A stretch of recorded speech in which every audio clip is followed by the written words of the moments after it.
This is Akashvani. Today we have a special guest. He is none other than Mr. Gareth Wynn Owen, British Deputy High Commissioner. We welcome you, sir, for the studios of All India Radio. Thank you very much. Thank you very much for inviting me today. And I'm really pleased to be here for my first talk with you. It's our pleasure, sir. It's our pleasure, sir. Sir, how would you describe the diplomatic relations between India and UK, and what are the prospects? How do you describe it? I would describe it as very, very good right now.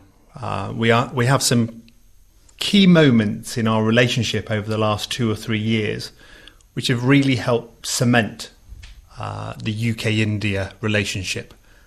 The key thing is our 2030 roadmap, which is agreed by our Prime Ministers in 2021, which sets out very clearly how we want to strengthen our relationship and in which areas.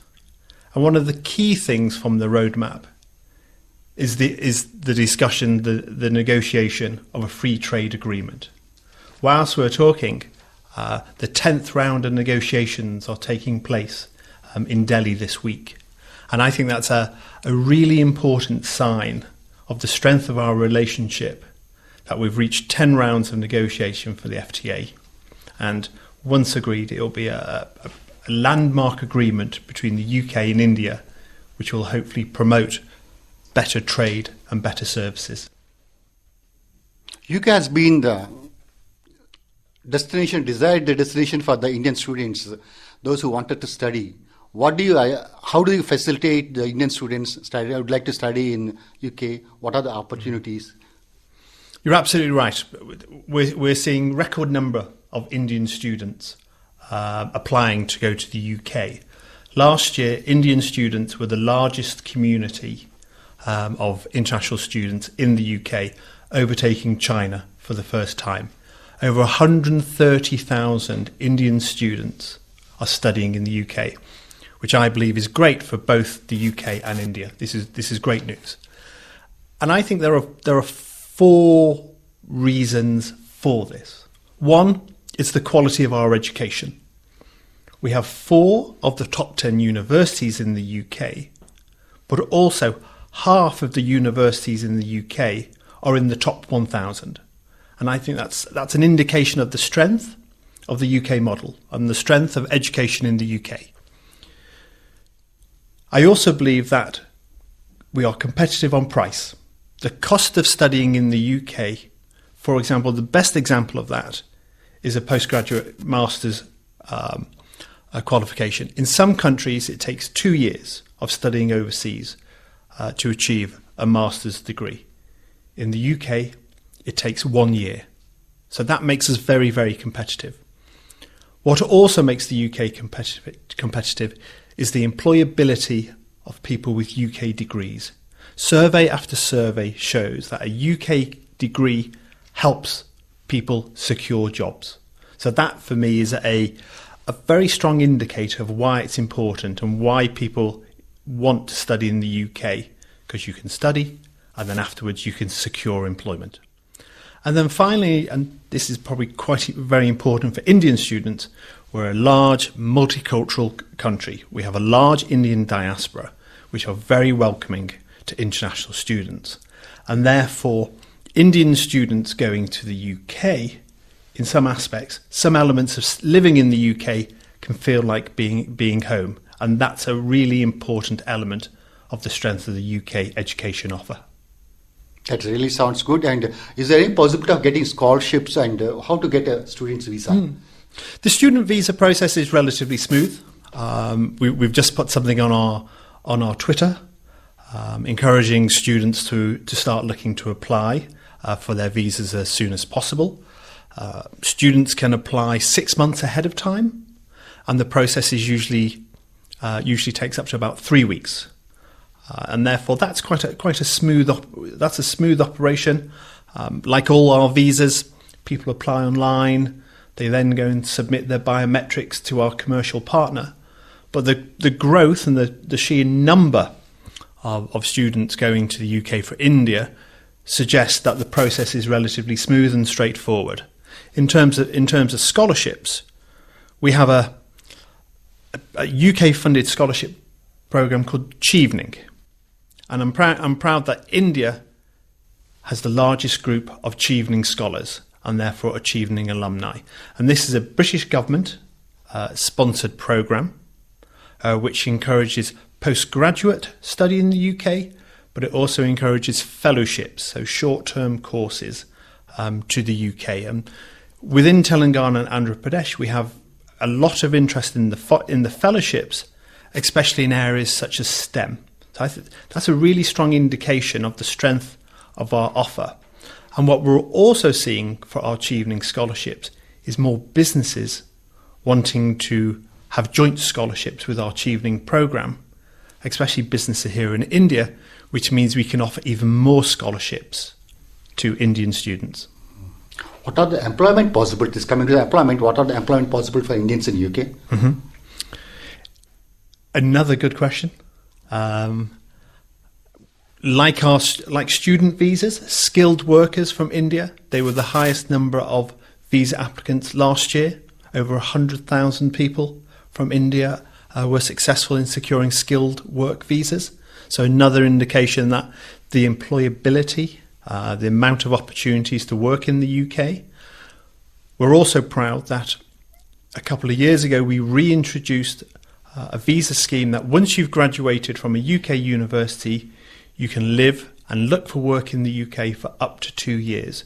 So if you're a graduate of a UK university, you can then for 2 years live and work in the UK to put into practice what you've learned while studying in the UK.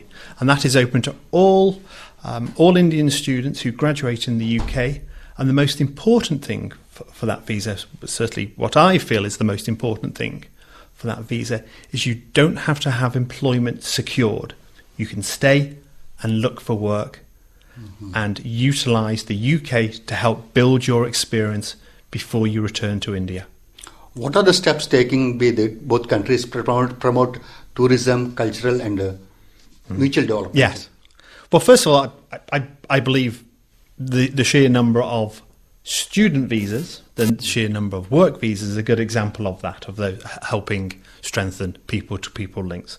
We're also seeing a large increase in the number of Indians who want to travel to the UK for tourism. So again, another good sign of the strength of the UK-India links. We have an organisation in Delhi called Visit Britain, which works to promote tourism within the UK. And it runs various programmes in the media across the country.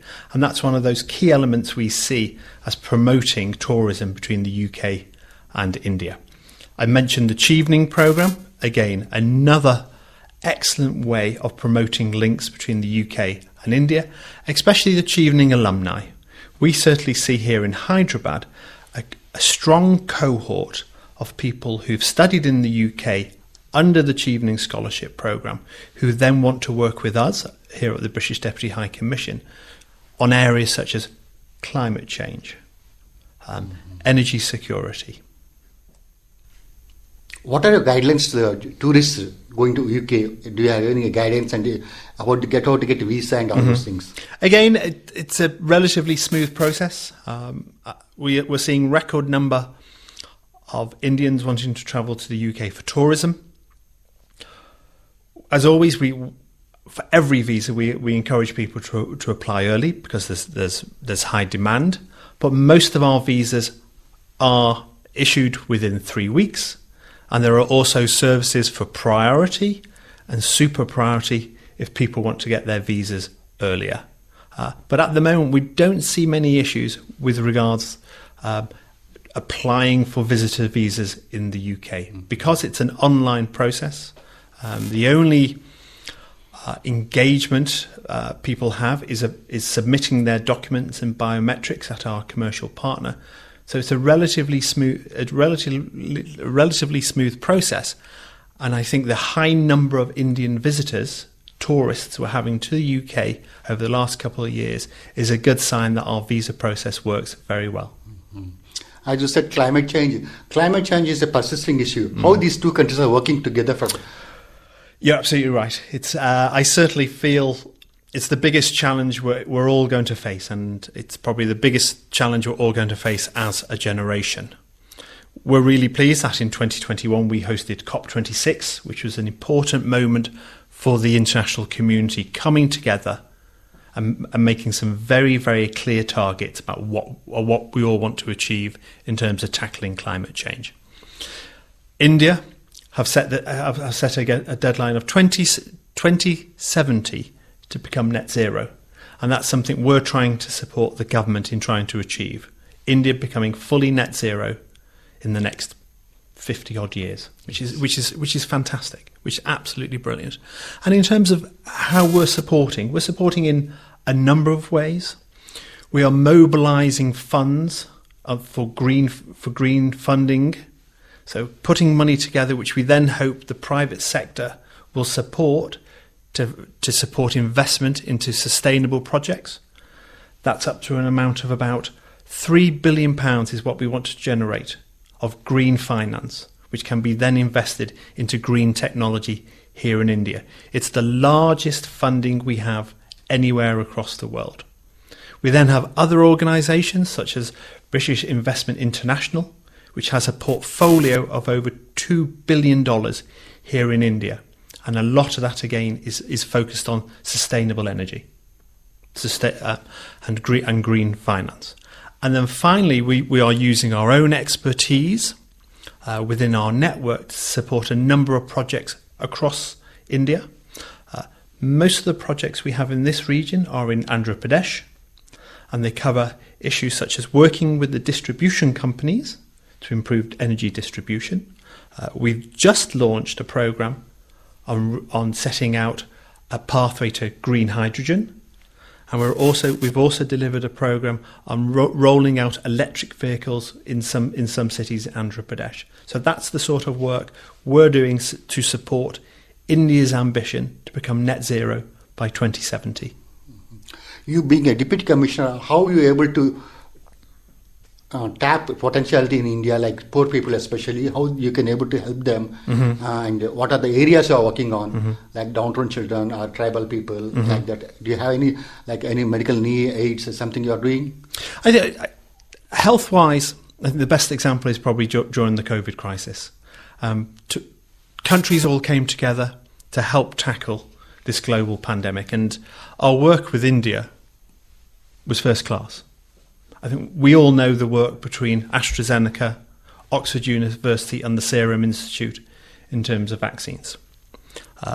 We also know that the UK supplied India when it required ventilators and oxygen, which I feel is a really good indication of how we're trying to work together in the area of health. What I'm also very pleased about, and this is something that's very Hyderabad and Telangana focused, is that when we in the UK had a shortage of paracetamol drugs at the beginning of the COVID pandemic, it was India, and in particular it was many of the pharmaceutical companies here sitting in Hyderabad that helped us increase our supply. So that shows the good work between the UK and India in terms of health.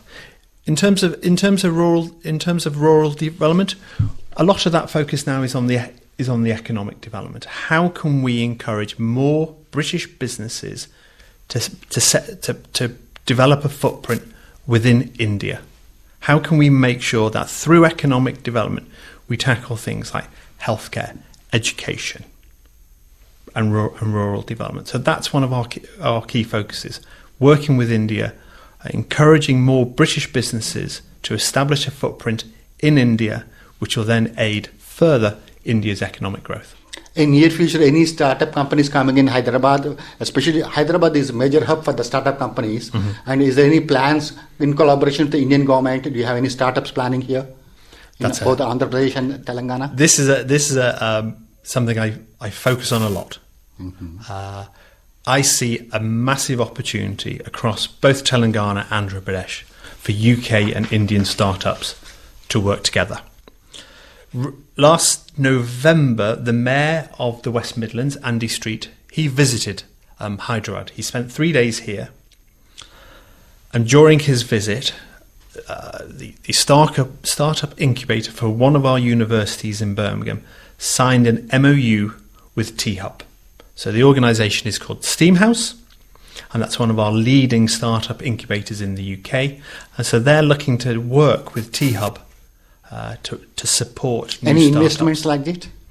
At the moment, we do have some UK-backed venture capital funds which support 6 or 7 startups within T-Hub. But it is still all at a very early stage. But that's a good sign that venture capital in the UK recognises the potential of Indian startups. Last week, our Minister for South Asia was here. He visited T-Hub, he visited T-Works, and he also spoke to one of the companies which is supported by the UK venture capital. And so it's really encouraging to see. And that was actually something our Minister took away with him. How can we further strengthen collaboration between UK startups and startups here in India, and in particular in Telangana and Andhra Pradesh? So that's part of something I will be focusing on even more going forward, because the potential is massive. The support the Telangana state has provided to strengthen the startup ecosystem is amazing. And therefore I feel it's something we need to take advantage of. And I would love to see more collaboration between startups in the UK and startups in India, and with both sharing their experiences, sharing their knowledge, and sharing their ideas, because the potential is ginormous. Under cultural exchange program, is there any possibility of Indian folk artists going to UK or Britain, and Britain folk artists coming to Andhra Pradesh and Telangana like that? Is there any such exchange program? That is definitely something I want to take away with me. Once again, I feel there's potential. I know our British Council is very much involved in these areas, and it's certainly following our discussion. It's something I'm going to take away and see what we can do. Mm-hmm. During recent G20 summit, can you throw light on young professional scheme? The Young Professional Scheme. Yeah. So this was a scheme agreed, I think, at the end of last year, beginning of this year. It's a joint scheme between the UK and India. Mm-hmm. It's reciprocal. From both sides, there will be 3,000 people between the age of 18 and 30 who will either travel to the UK or travel to India. They will be allowed to live and work in the UK or India for up to 2 years. The first round was opened a couple of months ago. I don't know the figures, but I understand there was really high interest in the scheme, and therefore I believe that in the coming months the first group of people travelling to the UK from India under this scheme will travel to the UK. But it is a fantastic scheme in terms of increasing our people-to-people links, where both India and the UK, we are supporting 3,000 British nationals, 3,000 Indian nationals between the age of 18 and 30 to live and to work in each other's countries. It's a very, very exciting scheme, and I'm looking forward to seeing the results of the first cohort, who will hopefully travel sometime this year. You worked in UK and you worked in Russia and USA and Afghanistan and so on and so on. What are the memories you are going to carry here in India? How do you feel the climate and the food? Are you a foodie? I heard you're experimenting good cuisines like that. Yes, the memories, definitely the food. I adore Hyderabadi cuisine. Mm-hmm. The spicier, the better. Mm-hmm. I really like the spicy food. The warmth and the hospitality I've received is just mind-blowing. I have been here. I've just celebrated being in Hyderabad for 9 months. Mm-hmm. This is the first time living, working, or visiting India, and my experience has been amazing in terms of the warmth of the hospitality, the warmth of the welcome. So I really appreciate how I've been accepted into the community here in Hyderabad. And in terms of some highlights, I think my biggest highlight is the heritage. I adore the heritage of Hyderabad. Did you tour entire India, some parts of India, and including Andhra Pradesh, entire Andhra Pradesh or Telangana? Yes, I've done a lot of visiting to Andhra Pradesh. A lot of it on business, Vijayawada and Vizag. I've done some personal visits with my family to the coastal, Pondicherry, Goa and Kerala. But certainly the highlight for me remains the heritage that we have here in Hyderabad, whether it's the Charminar, the Golconda Fort, the tombs, etc. These are very, very special places, and places I feel are very relaxing. They help me calm down and they help me think. Girl child is the most sought after word, the girl child. What do you suggest to improve the conditions of the girl child? What are your... How do you say? Yes, and it's something we in the UK are focusing a lot about. We're putting a lot of funding together, focusing on girl child. We're focusing a lot on making sure all girls have access to quality education and full education, a full 12 years of education as well. I'm also pleased that at the end of last year we have a programme here in India where we have a girl child who's our deputy head of mission for the day. So in December, someone came and sat in this seat. Was our deputy high commissioner Your seat. for the day? Yes, and we toured around. We toured around the city. She spoke on behalf of the British government, and it was a wonderful occasion, especially because the person chosen was the first person from her family to ever go to university. So it was quite a special moment to see this young girl, the first of her family to go to university, taking my place for the day, and it was a wonderful and very, very special experience.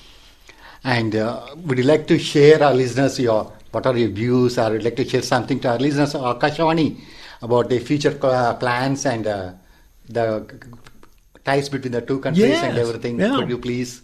If I feel I should put it in the context of Telangana and Andhra Pradesh, and I think there are probably three things I'm really keen to focus on, and one of them we've talked about, which is greater links between the startups and innovation sector here in Telangana and Andhra Pradesh and back in the UK. I think these are massive opportunities. You see the pace of change within India, and for me, part of it is informing people in the UK about what's really happening in India, and they need to get involved as quickly as possible. Last month, Minister KTR was in the UK, and he announced that quite a number of really important announcements with regards to UK companies setting up footprints here in Telangana. He talked about the London Stock Exchange. He talked about a company called Croda. He also talked about a company called Dazan. All really interested in establishing large footprints here in Telangana. And that's something I want to see more of. So in the rest of my time here, that's something I'm really, really going to push. How do we get more UK companies investing in these two wonderful states? I wish you going to be successful, Mr. Gareth. And thank you very much. Thank you for coming to our studios of All India Radio and sharing your valuable suggestions. Thank you then. Well, thank you very much for inviting me. This has been really enjoyable, and I look forward to coming back. So thank you.